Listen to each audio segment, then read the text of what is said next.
ഓണർഷിപ്പിന്റെ ബേസിൽ എത്ര തരത്തിലുള്ള സ്ഥാപനങ്ങളുണ്ട്? എന്താണ് ഓണർഷിപ്പിന്റെ ബേസ്? ഓണർഷിപ്പ് എന്ന് പറഞ്ഞാൽ അത് ഓൺ ചെയ്യുന്ന ആളുകൾ, അത് ഉടമസ്ഥാവകാശത്തിന്റെ അടിസ്ഥാനത്തിൽ എത്ര തരത്തിലുള്ള സ്ഥാപനങ്ങളുണ്ട്? 3 തരത്തിലുള്ള ഫേമുകളാണ് അവിടെ നമുക്ക് പറയാനുള്ളത്. അപ്പൊ അതില് 1 person കമ്പനി എന്ന് പറഞ്ഞ പേരിൽ തന്നെയുണ്ട്. 1 person, ഒരൊറ്റ വ്യക്തിയുടെ ഓണർഷിപ്പിലുള്ള ഫേമുകളാണ്, കമ്പനികളാണ് ഏത്? 1 person കമ്പനി.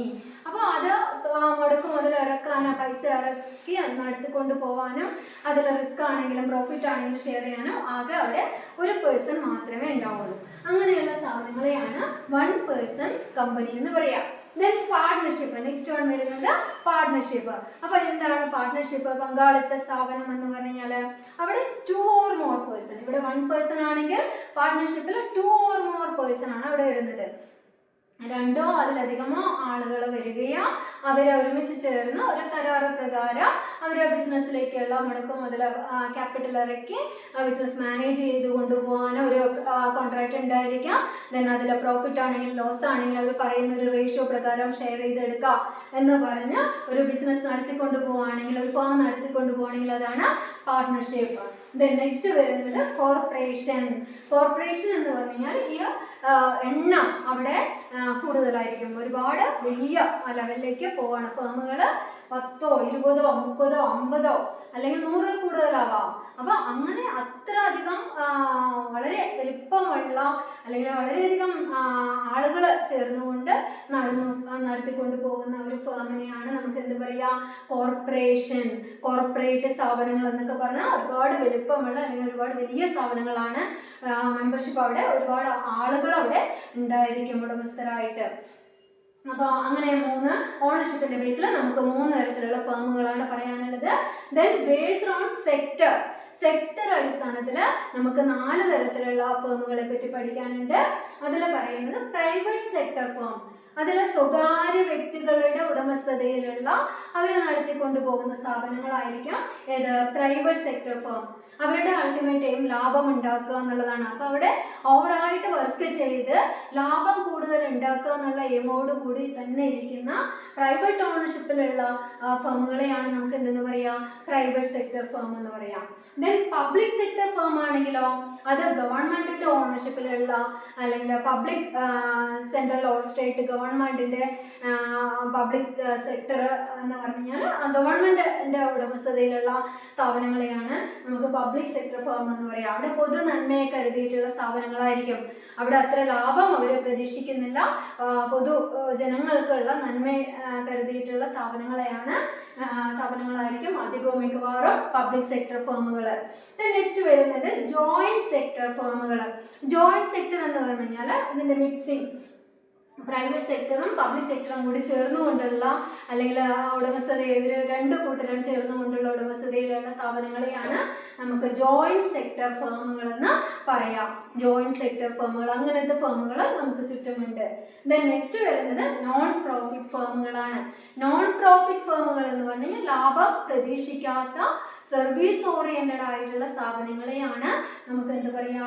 നോൺ പ്രോഫിറ്റ് ഫേമുകൾ എന്ന് പറയാം. നോൺ പ്രോഫിറ്റ് ലാഭേച്ഛയില്ലാത്ത സ്ഥാപനങ്ങൾ, അവരുടെ സർവീസ് ആയിരിക്കും അവർ മെയിനായിട്ട് കാണുന്നത്.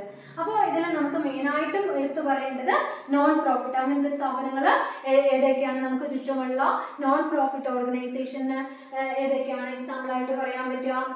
സർവീസ് ഓറിയന്റഡ് ആയിട്ടുള്ളത് യൂണിവേഴ്സിറ്റികൾ, ഒരുപാട് യൂണിവേഴ്സിറ്റികൾ നമുക്ക് കാണാൻ പറ്റും. അതൊരു ഫേമാണ്, സർവീസാണ് ചെയ്യുന്നത്, എഡ്യൂക്കേഷനാണ് അവരിലൂടെ കൊടുക്കുന്നത്. പബ്ലിക് ലൈബ്രറീസ്, ഒരുപാട് ബുക്കുകളുള്ള വായനശാലകൾ നമുക്ക് ചുറ്റും കാണാൻ പറ്റും, അത് ഒരു ഫേമാണ്. അവർക്ക് എന്താണ് ബെനിഫിറ്റ്? ഒരു ലാഭവും അവിടെ ഇല്ല. ബുക്കുകൾ അവിടെ കൊണ്ടുവന്ന് വെക്കുന്നു, അത് പൊതുജനങ്ങൾക്ക് വായിക്കാനായിട്ട് കൊടുക്കുന്നു. അതുപോലെ ഹോസ്പിറ്റലുകൾ സർവീസ് ചെയ്യുന്നുണ്ട്. അതുപോലെ മ്യൂസിയം, ചർച്ച്, കോപ്പറേറ്റീവ് സഹകരണാടിസ്ഥാനത്തിൽ നടത്തുന്ന സ്ഥാപനങ്ങൾ, യൂണിയനുകൾ, ഇതെല്ലാം എന്താണ്? സർവീസ് ഓറിയന്റഡ് ആയിട്ടുള്ള സ്ഥാപനങ്ങളാണ്. ഇവിടെ ഒന്നും ലാഭമല്ല അവരുടെ അൾട്ടിമേറ്റ് എയിം എന്ന് പറയുന്നത്, പ്രോഫിറ്റ് അല്ല, അവിടെ സർവീസ് ആയിരിക്കും. അപ്പോൾ ഇത്ര തരത്തിലുള്ള ഫേമുകളെല്ലാം നമുക്ക് ചുറ്റും നമുക്ക് കാണാനായിട്ട് സാധിക്കും. ഇതൊക്കെയാണ് ടൈപ്സ് ഓഫ് ഫേമുകൾ. ദെൻ നെക്സ്റ്റ് നമുക്ക് പഠിക്കാനുള്ളത് ഒബ്ജക്റ്റീവ്സ് ഓഫ് ദി ഫേം, ഫേമുകളുടെ ലക്ഷ്യങ്ങൾ എന്തൊക്കെയാണ്, എന്താണ് മെയിൻ ആയിട്ടുള്ള ട്രഡീഷണൽ ആയിട്ടുള്ള ഒബ്ജക്റ്റീവ് എന്താണ്, ഏതൊരു ഫേമിന്റെയും ട്രഡീഷണൽ ആയിട്ടുള്ള ഒബ്ജക്റ്റീവ് എന്ന് പറയുന്നത് ഈസ് പ്രോഫിറ്റ് മാക്സിമൈസേഷൻ. എന്താണ് ലാഭം, അൾട്ടിമേറ്റ് എയിം എന്ന് പറയുന്നത് എന്താണ്, ലാഭം ഉണ്ടാക്കുക, പ്രോഫിറ്റ് ഉണ്ടാക്കുക, ലാഭം ഉണ്ടാക്കുക. ഓരോ സ്ഥാപനങ്ങളും നിലനിൽക്കുന്നത് തന്നെ, തുടങ്ങുന്നത് നിലനിൽക്കുന്നത് തന്നെ എന്തിനു വേണ്ടിയിട്ടാണ്, പ്രോഫിറ്റ് മാക്സിമൈസേഷന് വേണ്ടിയിട്ടാണ്, ലാഭം ഉണ്ടാക്കാൻ വേണ്ടിയിട്ടാണ് ഓരോ സ്ഥാപനങ്ങളും നിലനിൽക്കുന്നത്.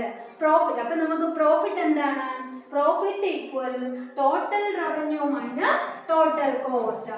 ടോട്ടൽ റവന്യൂവിൽ നിന്ന് വരുമാനം എത്രമാത്രം ഒരു ഫേമിന് ടോട്ടൽ റവന്യൂ എത്ര കിട്ടിയോ അതിൽ നിന്ന് ടോട്ടൽ കോസ്റ്റ് നമുക്ക് മൈനസ് ചെയ്ത് കഴിഞ്ഞാൽ നമുക്ക് എന്തവിടെ കിട്ടും, നമുക്ക് പ്രോഫിറ്റ് നമുക്ക് അറിയാൻ പറ്റും. ഒരു സാമ്പത്തിക വർഷം, ഒരു ഫിനാൻഷ്യൽ ഇയറിൽ തുടക്കം തുടങ്ങി ലാസ്റ്റ് വരയ്ക്ക് ഫസ്റ്റ് ഏപ്രിൽ ഫിനാൻഷ്യൽ ഇയർ എന്ന് പറയുന്ന ഫസ്റ്റ് ഏപ്രിൽ ടു മാർച്ച് 31 വരെ. അപ്പോൾ അവർ എന്തൊക്കെ വർക്ക് ചെയ്തു, അതിൽ എത്ര റവന്യൂ അവർക്ക് ഉണ്ടാക്കാനായിട്ട് സാധിച്ചു, അതിൽ നിന്ന് എത്ര ചെലവുണ്ടായി, ആ ചെലവ് മൈനസ് ചെയ്ത് കഴിഞ്ഞാൽ നമുക്ക് ഒരു വർഷം എത്ര ലാഭം കിട്ടി, പ്രോഫിറ്റ് എത്ര കിട്ടി എന്നുള്ളത് നമുക്ക് ഐഡന്റിഫൈ ചെയ്യാനായിട്ട് പറ്റും. Then most firm try to maximise profit in the long run. അത് കുറച്ച് കാലത്തേക്കല്ല, കുറേ കാലങ്ങളോളം നിലനിൽക്കണമെങ്കിൽ കാലങ്ങളോളം ഈ പ്രോഫിറ്റ് ആവശ്യമുണ്ട് എന്നുള്ള ഒരു എയിമോട് കൂടിയിട്ടാണ്, ലോങ് റൺ പ്രോഫിറ്റ് എയിം ചെയ്തുകൊണ്ടാണ് ഓരോ സ്ഥാപനങ്ങളും നിലനിൽക്കുന്നതെന്ന് നമുക്ക് പറയാൻ പറ്റും. എന്തിനു വേണ്ടിയിട്ടാണ് അവർ ആ ലാഭം പ്രതീക്ഷിക്കുന്നത്, ലാഭമാണ് അവരെ ഹെൽപ്പ് ചെയ്യുന്നത്. Profit help firms to grow and survive in the market. ലാഭമാണ് അവരെ മാർക്കറ്റിൽ ഫേമുകളെ വളരാനും അതുപോലെ മാർക്കറ്റിൽ സർവൈവ് ചെയ്യാനും പിടിച്ചു നിൽക്കാനും സ്ഥാപനങ്ങളെ സഹായിക്കുന്നത് എന്താണ്, പ്രോഫിറ്റാണ്. അപ്പോൾ ആ പ്രോഫിറ്റ് അവിടെ ആവശ്യമുണ്ട് അവർക്ക്. ആ ലാഭം ഇല്ലെങ്കിൽ അവർക്ക് പിടിച്ചു നിൽക്കാൻ സാധിക്കില്ല, അവർക്ക് സർവൈവ് ചെയ്യാനായിട്ട് സാധിക്കില്ല, അവർക്ക് വളരാനായിട്ട് സാധിക്കില്ല, മറ്റു സ്ഥാപനങ്ങളോട് പിടിച്ചു നിൽക്കാനായിട്ട് സാധിക്കില്ല. അപ്പോൾ അതിനെല്ലാത്തിനും അവർക്ക് എന്ത് ആവശ്യമുണ്ട്, ലാഭം ആവശ്യമുണ്ട് എന്ന് നമുക്ക് പറയാൻ പറ്റും. അപ്പോൾ അത്രയും പ്രോഫിറ്റ് എന്ന് പറയുന്നത് അത്ര ഒഴിച്ചുകൂടാനാകാത്ത ഇന്നവിറ്റബിൾ പാർട്ട് തന്നെയാണ് ബിസിനസ്സിൻ്റെ എന്ന് നമുക്ക് പറയാൻ പറ്റും. Objectives, main objective. ദെൻ ഇനി നമുക്ക് പ്രോഫിറ്റിനെ തന്നെ നമുക്ക് രണ്ടായിട്ട് നമുക്ക് ക്ലാസിഫൈ ചെയ്യാം. അക്കൗണ്ടിങ് പ്രോഫിറ്റും എക്കണോമിക് പ്രോഫിറ്റും. എന്താണ് അക്കൗണ്ടിങ് പ്രോഫിറ്റ്? അക്കൗണ്ടിങ് പ്രോഫിറ്റ് എന്ന് വെച്ച് കഴിഞ്ഞാൽ റവന്യൂ മൈനസ് എക്സ്പ്ലിസിറ്റ് കോസ്റ്റ്. നമ്മുടെ ഈ റവന്യൂ, വരുമാനം, മൊത്തം ഒരു വർഷത്തെ വരുമാനത്തിൽ നിന്ന് നമുക്ക് കാണാൻ പറ്റുന്ന, നമുക്ക് അറിയാൻ പറ്റുന്ന, നമുക്ക് ഇൻകേർഡ് ആയിട്ടുള്ള, നമുക്ക് ആക്ച്വലി സംഭവിച്ച കോസ്റ്റിനെ നമുക്ക് മൈനസ് ചെയ്യുമ്പോൾ നമുക്ക് എന്ത് കിട്ടും, അക്കൗണ്ടിങ് പ്രോഫിറ്റ്. നമുക്ക് കണക്കുകളിൽ എഴുതി വെക്കാനുള്ള പ്രോഫിറ്റ്, നമുക്ക് അക്കൗണ്ടിങ് പ്രോഫിറ്റ് നമുക്ക് അവിടെ കിട്ടും. അപ്പോൾ എക്സ്പ്ലിസിറ്റ് കോസ്റ്റിൽ എന്തൊക്കെയാണ് വരുന്നത്, കോസ്റ്റ് ഓഫ് ഗുഡ്സ് സോൾഡ് വരുന്നുണ്ട്, അഡ്വർടൈസിങ് വരുന്നുണ്ട്. കോസ്റ്റ് ഓഫ് ഗുഡ്സ് സോൾഡ്, ഒരു ഗുഡ്സ് വിൽപ്പനയ്ക്ക് വരുന്ന ചിലവ് എത്രയാണ്, ദെൻ പരസ്യത്തിന് വരുന്ന ചിലവ്, ഡിപ്രീസിയേഷൻ തേയ്മാനങ്ങൾക്ക് വരുന്ന ഒരു ചിലവ് അവിടെ വരും, ദെൻ യൂട്ടിലിറ്റീസ്, ടാക്സ് കൊടുക്കേണ്ടി വരും. അപ്പോൾ ഇങ്ങനെയൊക്കെയുള്ള കോസ്റ്റ് ഏതൊരു ഫേമിനും വരുന്നുണ്ട്. അപ്പോൾ ഈ ചിലവ് നമുക്ക് മൊത്തം റവന്യൂവിൽ നിന്ന് മൈനസ് ചെയ്ത് കഴിഞ്ഞാൽ നമുക്ക് അക്കൗണ്ടിങ് പ്രോഫിറ്റ് അവിടെ നമുക്ക് കിട്ടും. അപ്പോൾ അതിൽ നോക്കാം, സെയിൽസ് മൊത്തം 90,000 ഉണ്ട്, എക്സ്പെൻസസ് മൊത്തം ഈ പറയുന്ന എക്സ്പ്ലിസിറ്റ് കോസ്റ്റ് എക്സ്പെൻസസ് നമുക്ക് 70,000 ഉണ്ട്. അപ്പോൾ നമ്മൾ 90,000 നിന്ന് 70,000 മൈനസ് ചെയ്യുമ്പോൾ നമുക്ക് എത്ര അക്കൗണ്ടിങ് പ്രോഫിറ്റ് കിട്ടി, 20,000 അക്കൗണ്ടിങ് പ്രോഫിറ്റ് നമുക്കവിടെ നമുക്കതിൽ കണക്കുകളിൽ എഴുതി വയ്ക്കാനുള്ള പ്രോഫിറ്റ് നമുക്ക്. അപ്പോൾ ഇത്രയും ആകെ ലാഭമുള്ളൂ. അക്കൗണ്ടിങ് പ്രോഫിറ്റ് എന്ന് പറഞ്ഞാൽ 20,000 ആണ് നമുക്കവിടെ പ്രോഫിറ്റ്. അപ്പോൾ നമുക്ക് എക്സ്പ്ലിസിറ്റ് കോസ്റ്റിനെ പറ്റി പറഞ്ഞു. അപ്പോൾ നമുക്ക് എന്താണ് ഇംപ്ലിസിറ്റ് കോസ്റ്റ് എന്ന് അറിയട്ടെ. എന്താണ് ഇംപ്ലിസിറ്റ് കോസ്റ്റ്? ഇംപ്ലിസിറ്റ് കോസ്റ്റ് എന്ന് വെച്ച് കഴിഞ്ഞാൽ ഹിഡൻ ഓർ ഓപ്പർച്യൂണിറ്റി കോസ്റ്റ് ആണ്. ഇംപ്ലിസിറ്റ് കോസ്റ്റ് എന്ന് പറഞ്ഞാൽ നമുക്കത് ഒളിഞ്ഞിരിക്കുന്ന അല്ലെങ്കിൽ മറഞ്ഞിരിക്കുന്ന അല്ലെങ്കിൽ അവസരാത്മകമായിട്ടുള്ള ഓപ്പർച്യൂണിറ്റി കോസ്റ്റിനെയാണ് നമ്മൾ ഇതെന്ന് പറയുക, ഇംപ്ലിസിറ്റ് കോസ്റ്റ് എന്ന് പറയാം. അതായത് they do not involve direct cash payment. അത് നേരിട്ട് അവിടെ എന്ത് വരുന്നില്ല, ക്യാഷ് പേയ്മെന്റ്, അവിടെ നമ്മൾ പൈസ കൊടുത്തിട്ടില്ല, ചിലവ് അവിടെ നടന്നിട്ടില്ല.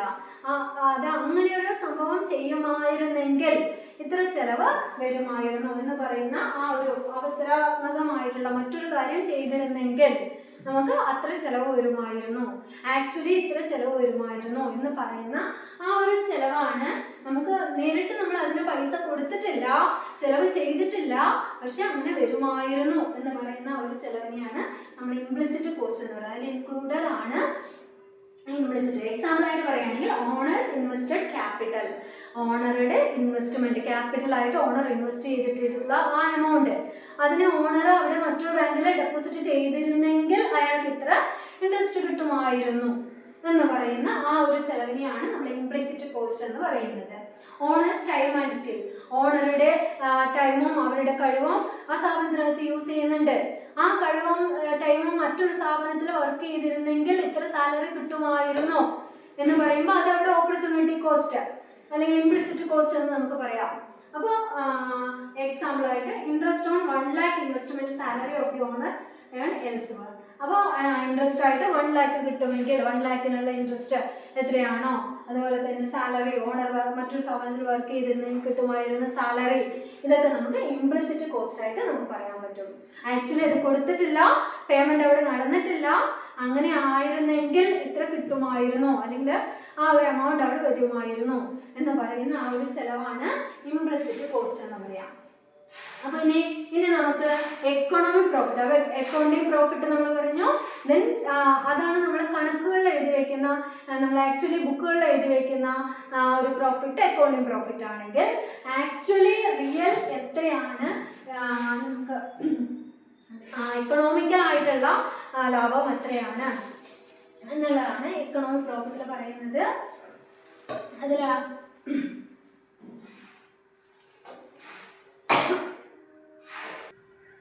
എക്കണോമിക് പ്രോഫിറ്റ് എന്ന് വെച്ച് കഴിഞ്ഞാൽ ഇവിടെ എക്കണോമിക് പ്രോഫിറ്റ് എന്ന് വെച്ചാൽ equal revenue minus explicit cost plus implicit cost. നമ്മൾ പറഞ്ഞു എക്സ്പ്ലിസിറ്റ് കോസ്റ്റും ഇംപ്ലിസിറ്റ് കോസ്റ്റും നമ്മൾ പറഞ്ഞതാണ്. നമുക്ക് കാണാൻ പറ്റുന്ന അല്ലെങ്കിൽ നമ്മൾ എഴുതി വെക്കുന്ന അല്ലെങ്കിൽ ആക്ച്വലി പെയ്ഡ് ആകുന്ന കോസ്റ്റിനെയാണ് നമ്മൾ എക്സ്പ്ലിസിറ്റ് കോസ്റ്റ് എന്ന് പറയുന്നത്. ഇംപ്ലിസിറ്റ് കോസ്റ്റ് എന്ന് പറഞ്ഞാൽ ഓപ്പർച്യൂണിറ്റി കോസ്റ്റ് ആണ്, ആക്ച്വലി കൊടുക്കുന്നതല്ല, അതിനകത്ത് വന്നു പോകുന്നതാണ്, അത് അങ്ങനെ ആവാൻ ചാൻസ് ഉണ്ട് എന്ന് പറയുന്നതാണ്. അപ്പോൾ എക്കണോമിക് പ്രോഫിറ്റിൽ നമ്മൾ ഇത് രണ്ടും ഉൾപ്പെടുത്തുന്നുണ്ട്.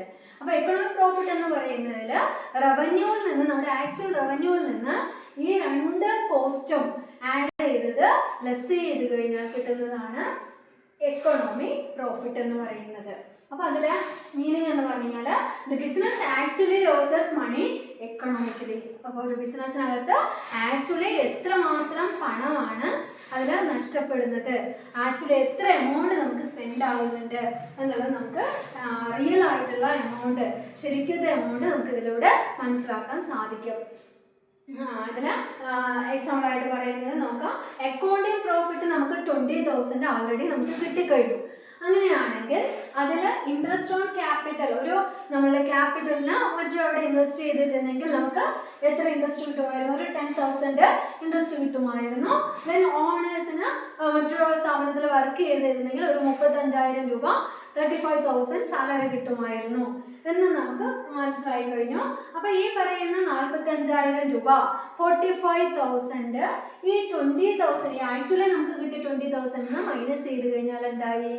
അവിടെ എക്കണോമിക് പ്രോഫിറ്റ് -25,000 ആണ്. 25,000 രൂപ നമുക്ക് നഷ്ടമാണ്. ആക്ച്വലി നമുക്ക് ഈ ലാഭം എന്ന് പറയുന്നത് 20,000 നമുക്ക് പ്രോഫിറ്റ് കിട്ടിയാലും നമുക്ക് അവിടെ എത്ര നഷ്ടമുണ്ട്?